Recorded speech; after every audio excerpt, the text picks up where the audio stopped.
The Limes, Saturday. Dear Vera, I don't know what to make of the wild and ridiculous assertions in your last missive. I have certainly never ever told anybody that the circumstances of your late husband Gerald's death were mysterious. How could I, when I didn't even know myself until you just told me in your aforementioned missive? I will not stoop to address your false memory syndrome about our so-called three-in-a-bed situation with Bill Snapes. Suffice it to say, I thought it was buried in the past, but obviously you still enjoy getting it out for further inspection and rejigging of the facts. As for threatening me with a guerrilla attack from a hired assassin, I can only think that you have embraced the lurid ethos of the trailer park you talk so proudly of with eager arms. Do not for one moment think that I am frightened by these scare tactics. I am merely hurt to have my friendship so rebuffed. Goodbye, and good luck with the rest of your life. Irene Spencer. The Limes, Saturday. Dear Leslie, I've been thinking about you so much lately and realised that it is selfish of me to let a little thing like fear of flying put me off visiting you in Melbourne. And if I don't come soon, little Cheryl Marie won't know her dear old Granny Spencer. I have been looking into the rigmarole of getting a flight and insurance and applying for a visa and sorting things out this end so I can come for a good long stay, and find that, unfortunately, I won't be able to be with you before this coming Wednesday. Oh, my love, dear. Mummy, kiss, kiss, kiss. Farshaw's Trailer Park, Tuesday. Dear Irene, can you ever forgive me? I don't know what came over me. Trailer park dementia is the only excuse I can offer. I'm afraid they all watch far too many hysterical TV soaps and then tailor their lives accordingly. My next-door neighbour, Yasmin, has had her patio dug up 3 times by police looking for parts of her common-law husband. She says she wouldn't mind them finding him. He still owes her £48.50, but I presume she means in one piece, alive and kicking, which by all accounts he did frequently. Speaking of kicking, from the couple on the other side I hear constant screaming and shouting. One night I could stand it no more and went round to beg them to stop. I found him handcuffed to the bunk bed and her dressed head to toe in black PVC, slapping him about with a fish slice. This was an unexpected view of marital abuse, but when I threatened to call social services, they laughed. Apparently they were making material for surfers to download from the net. They explained I was now on video, and if I wanted to stay and join in, they'd split the proceeds with me. There must be quite a taste for this sort of thing. They've got a socking great Mercedes parked outside. But I digress. I am really writing to apologise for my threatening letter, and even worse, for following it up in reality. Imagine my surprise and distress when our trailer park site security guard, Damon, returned with the news that the house was locked and shuttered and the neighbours had told him you had fled the country. As he said himself, he has enough respect for someone of your great age, and the most he would have done was trash your flower beds. He's actually rather sweet, and most days pops round to check I'm all right and collect his £5. Yesterday he offered to pierce my navel. I'm sure it was kindly meant and not because I didn't have any change on me. I've just realised I have no idea where to send this. Where are you, Irene? Perhaps you're scared to tell me, but you need have no fear of further reprisals. I couldn't possibly afford to give Damon another £250. Oh, I can see the postman hovering the other side of the barbed wire. He won't deliver on the site because of Damon's pit bull terrier. Later. The post brought a card from my daughter Karen telling me you have gone to Australia. This was followed by a tirade of abuse which I presume blames me, but I've suffered so many over the years that as soon as I got to selfish, thoughtless, vile, ignorant, etc., etc., I ceased reading. No address, so I shall stick to Plan A. I do hope this finds you, my dear, and that all is not lost. I understand you can wander for days in the outback, with only swaggermen and dingoes for company. Once more, many apologies, and all my love, Vera. 19 Byron Street, St. Urban, Melbourne, Victoria, Monday. Dear Vera, Your letter has finally caught up with me, and I have paid the excess postage it cost to send it on here. Fortunately, since it only contained one sheet of paper and all your love, it didn't weigh very much. I have thought long and hard as to whether to reply, but then I remembered it was coming up to your birthday, at least if you're posting from Australia, so I have decided to risk it and send you a card. If you've been threatening all your friends with bodily harm lately, it may be the only one you get. I know you still don't enclose your full address, so I shall have to send it care of the trailer park and hope it finds you. I can hardly credit the life you describe there, and can only hope you are happy at last to have found your level. I'm having a wonderful time here with my daughter Leslie, and I'm so glad to be able to spend so much quality time with my little granddaughter Cheryl Marie. I really don't know how Leslie managed without me. It must be heartbreaking for you, missing your own granddaughter's childhood, what with you being constantly at loggerheads with Karen. She wrote me a lovely long letter the other week, incidentally, full of fun as usual. She's thinking of coming out here on a visit. I hope you won't be too lonely spending your birthday on your own, but at least on your caravan site it won't be dull by the sounds of it. Karen told me that she definitely wouldn't be spending it with you this year. She phrased it rather differently, actually, but that was the gist, and she didn't think her brother Howard or his partner Anthony would be either. All for now, as I must trot off and pick up Cheryl Marie from kindergarten and get something for our tea. Poor Leslie's worked off her feet at the estate agency and has to spend an incredible amount of evenings dining with clients. She often gets home after midnight quite exhausted, poor lamb. Happy birthday. Regards, Irene. Lodge 202, Far Shores Trailer Park, Vicar upon St Agnes, Sunday. Dearest Irene, how wonderful to hear from you after all this time. I thought you were dead. Perhaps savaged by kangaroos. I saw a programme on Discovery about them, and apparently they can turn quite nasty. Trust Karen not to tell me she's been corresponding with you all this time. She was always very secretive when she was a child. I only found out she knew about babies, though in the light of events clearly not enough, by reading her diary. Thank you for your birthday greetings. Sweet of you to remember. Personally, I'd rather not at my age, but this year I didn't have a choice. My neighbours Yasmin and Carol, have I mentioned Carol? She's the one who's involved in net mail order videos. Decided to give me a party. Yasmin does tarot readings, so of course she knew the date, and she'd arranged a wonderful surprise with all the park residents. She'd even invited Howard and Karen. Needless to say, their names had come up in my reading. Howard as the hanging man and Karen as the death card. The whole park was decorated with bunting. It was a chilly night, but it warmed up when we roasted half a cow and 20 pounds of sausages. Carol's got an arrangement with the local butcher, something to do with the videos. Of course, the hooch from Dave and Barbara's still helped. They make a fiery concoction in an old tin bath in the lean-to which used to house their Elsan. The only thing that was chilled, in Damon's parlance, at my barbecue was the guest list. In fact, the party was kicking, to use the word for once in a less unpleasant connotation. Karen never appeared, which was a pity, as Yasmin had offered a forecast. I forecast she wouldn't come, which hardly makes me psychic. But despite a breakdown, possibly the car or possibly Anthony, who was in tears, Howard and Anthony arrived in time for the fireworks, a stunning display of Damon's homemade pyrotechnics. Speaking of bangers, the site is littered with them. Several flew through the air, along with Howard's toupee and the remains of the cow. Howard is now thinking of employing Damon for his Millennium Bash, as he can always lay his hands on Semtex. I'm so looking forward to the Millennium. Yasmin has prophesied a high time here. I prophesy it will be in more ways than one if Damon has anything to do with it. Have you made any plans yet? What exactly is the religion in Australia? Anyway, my dear, I'm babysitting Yasmin's children while she takes part in a mystic fair. I won't get a word written there. I need both hands free for them, so I'll finish. Oh, Irene, I have missed your letters. I've told everyone here so much about you, Yasmin could do you an absent reading. Do keep in touch now. I'm longing to hear more about your life in Oz. Love, Vera.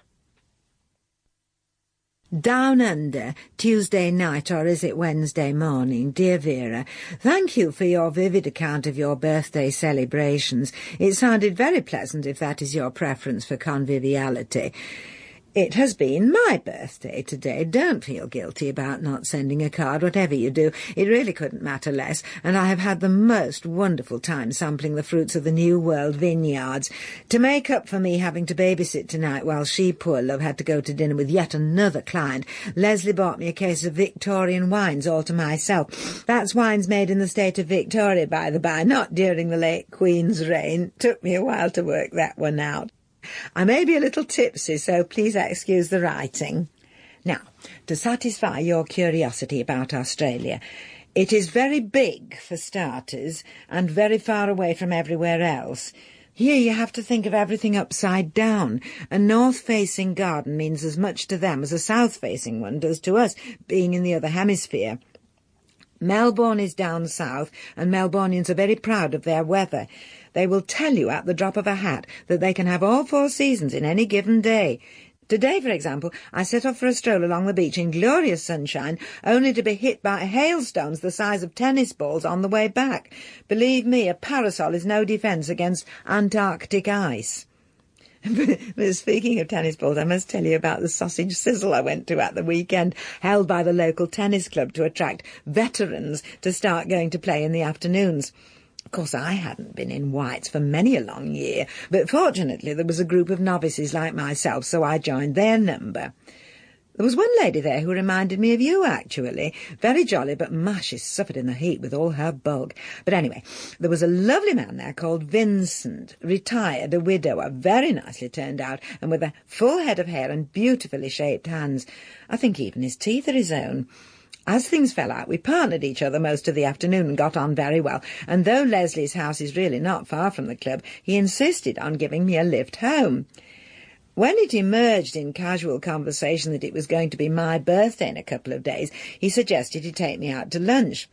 Actually, he suggested dinner, but what with Leslie's busy schedule, I knew I couldn't count on having the night off, which is where I've been today. He'd booked us into a very exclusive restaurant at the harbour with a wonderful view and no expense spared. I had oysters, crayfish and 3 kinds of chocolate mousse, and it was superb. It was so lovely to have the company of a man again, and he's so much better looking than Bill. Unfortunately, he has to visit his grandchildren for a few days now, but we've arranged to play tennis again next Wednesday. Just got up to let Leslie in and fell down. Oh, now, a bit tiddly. Tell more about Australia next time. Felt all right before, but standing was a mistake. Remind me to tell you about the possum. Love from your pal, inebriated Irene. Joke. Kiss, kiss, kiss, kiss, kiss, kiss, kiss.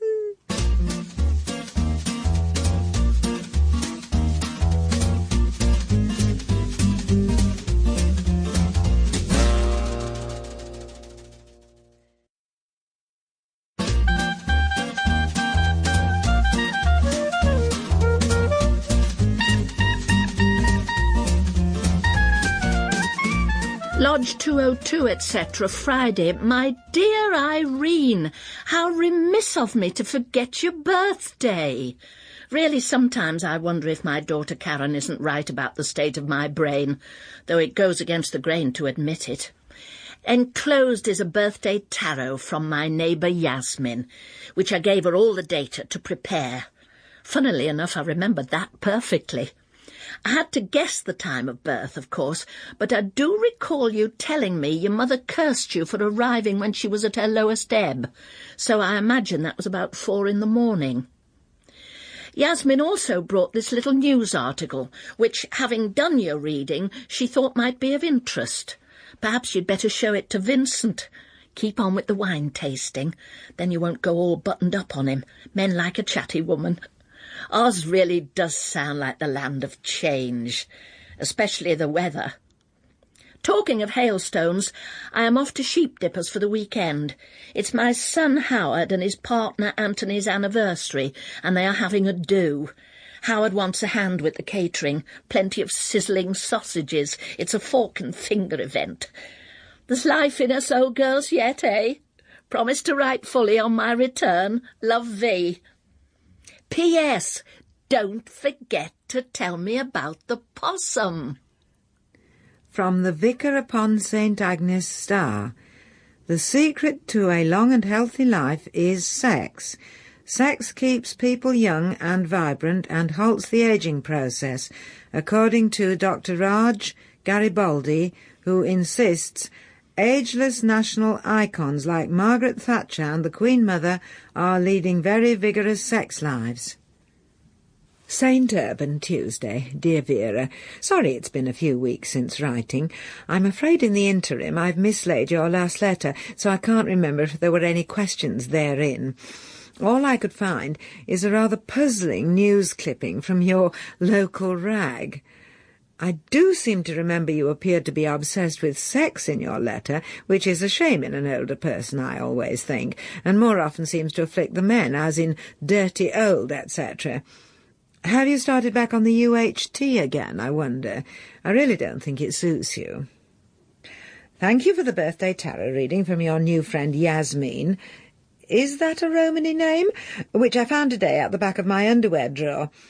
I didn't know they needed birth dates and times for the cards. I thought that was astrology. Anyway, if they do, and if it is important to the accuracy, it explains why it makes no sense to me at all. You got the year of my birth so wrong that I'd be 83. Was that your little joke, or her bad handwriting? Certainly I have never seen myself as having a burning, passionate nature hidden beneath a cool exterior which aches to be torn down. I would consider myself to be almost the opposite, in fact, at least as far as any tearing down goes. At any rate, I can see what Karen means about your memory. Did I mention in my last that I have joined a tennis club? I now play 2 afternoons a week, partnered by a charming gentleman called Vincent. He is a widower, very fit and active for his years, with a full head of hair and all his own teeth. He used to be in hosiery, I believe. Imagine my surprise when he insisted on taking me out to lunch on my birthday. We went to a very exclusive harborside restaurant and ate oysters and crayfish and 3 kinds of wine, including a champagne, one to go with each course. The wine here is very good, much better than European. Leslie bought me a mixed case for my birthday as an introduction to New World viniculture, but there seem to be so many to learn. It's no use, I've got to stop. The ruddy possum is at it again and I just can't concentrate for the racket. Remind me to tell you about it another time. Right soon, Irene. Lodge 202, Far Shores Trailer Park, Vicar upon St. Agnes, Thursday. Or Friday. Dear Irene, I started a letter to you ages ago, but I've quite forgotten where I put it. Incidentally, you did mention Vincent, the tennis club, the teeth, the lunch, the oysters, the crayfish, and the wine in your last one. Perhaps you should go easy on the New World viniculture. Is that an Australian expression? Where on earth do you get the idea that I'm sex-obsessed? I haven't given it a thought in days. And no, I am not on UHT, but I'm sure this genetically modified food has a lot to answer for.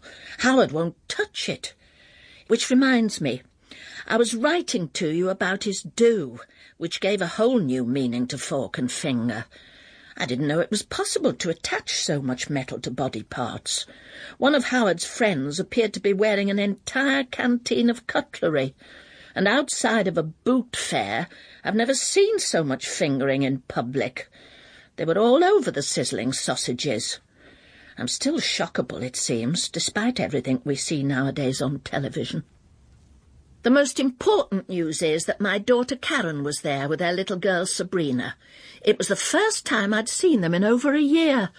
And my, how Sabrina has grown. When I arrived, she didn't seem to know who I was, and asked if it was me who Mummy kept calling the mad old bat.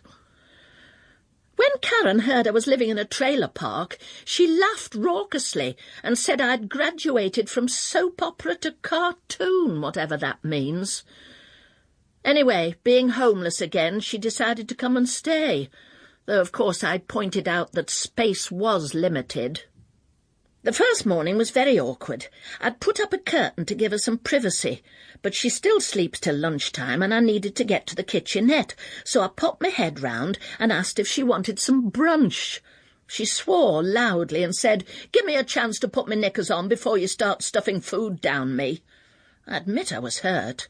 I said I don't seem able to do a thing right these days, to which she responded, "Crashing in on a person when they're half-naked is never right, Mother, and you've been doing it for 65 years. She is as rude as ever, and besides, how does she know? I've only been doing it to her for 35 of them. This morning she staggered up and snapped off my favourite classical music radio programme, saying it did her head in. She's been here a month, and if she doesn't go soon, it will do my head in. How do you manage with Leslie? Perhaps it's easier because she's out all the time. Whatever kind of a job requires 7 days a week? I hope she's getting good bonuses.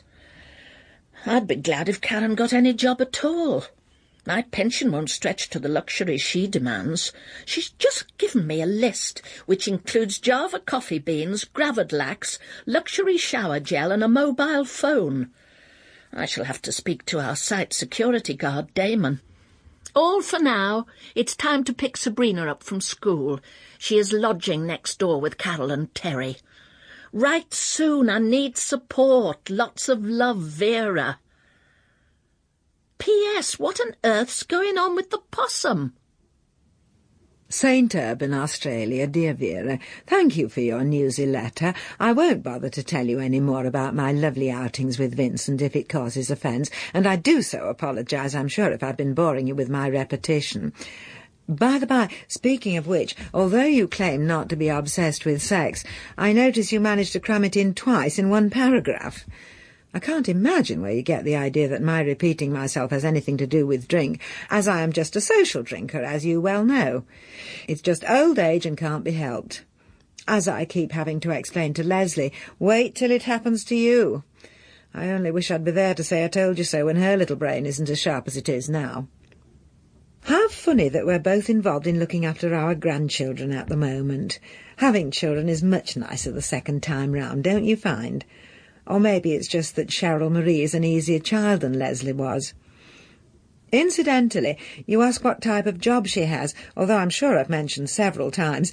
Perhaps you're the one who's drinking too much and killing off brain cells. She is an estate agent, so Saturdays and Sundays Leslie's either showing houses or out selling them under her hammer. The auctions are held outside the property in the street and are quite exciting. Usually they have a dummy bidder just to start the ball rolling, and my services have been called upon in this respect a couple of times. You asked me to tell you about the possum, but I'm sure I already have. When you see them in the garden, they're really very sweet, so you wouldn't mind them living in the attic if it wasn't for them doing their business through the ceiling. You wouldn't believe it, just as I was writing about it. You'd almost think they could read your thoughts, right on my head this time and all over this letter. Well, I'm sorry, I haven't got time to write it out again. This is already my fair copy. I've dabbed it with kitchen paper, and that will have to do. It's just lucky I'm using biro instead of pen and ink. And now I shall have to shampoo my hair before picking up little Cheryl Marie from school, and ring Pete the possum up again to make another appointment, and scrub the sofa and rug. And here I am, supposed to be enjoying my retirement and being cosseted a bit myself in my old age. A woman's work is never done, Vera, particularly if she's a grandmother. Do give Karen my love, and tell her I'll be replying to her letter soon. What a pity you haven't been getting on better. She's such a lovely girl. Isn't it great that she and Damon seem to be hitting it off? All for now. Take care, love. Irene. Kiss, kiss. Lodge 202, Far Shores Trailer Park, Vicar upon St Agnes, Monday, dear Irene. I didn't know a thing about Karen and Damon hitting it off until Karen announced they were going to San Tropez for the weekend. Apparently Damon has associates in protection on a caravan site there. Needless to say, I was expected to look after Sabrina. Not that it was any hardship. She really is delightful. I can always get a cuddle from her. Karen was such an unrewarding child in that department. She would go as stiff as a board whenever I attempted to touch her. I can only assume Damon does not encounter the same problem. I've taken advantage of her absence to move Sabrina in with me. To be honest, I'd become a little concerned at her boarding next door with Carol and Terry, what with them being in the sex video business. Sabrina kept appearing with new shoes and chocolate, and one hears such terrible things nowadays. Besides, I just couldn't stand having Karen as a guest a moment longer.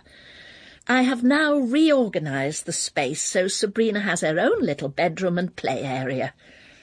And without Karen's 14 boxes of cosmetics, including a do-it-yourself piercing kit, I can now get into my own bathroom. I'm considering getting an extension built on. Dave next door but one has offered to do it. My days revolve round Sabrina's needs, and I admit it's given me a new lease of life. I think that nice Jack Straw is right about appointing surrogate grannies. Perhaps his own childhood was deprived of one. By the way, I know what you mean about business. What with the dogs, cats, goats and chickens, the site is littered with it. The other day, Sabrina came in and said she'd been playing marbles. Imagine my disgust when I found they were dried rabbit pellets. Friday.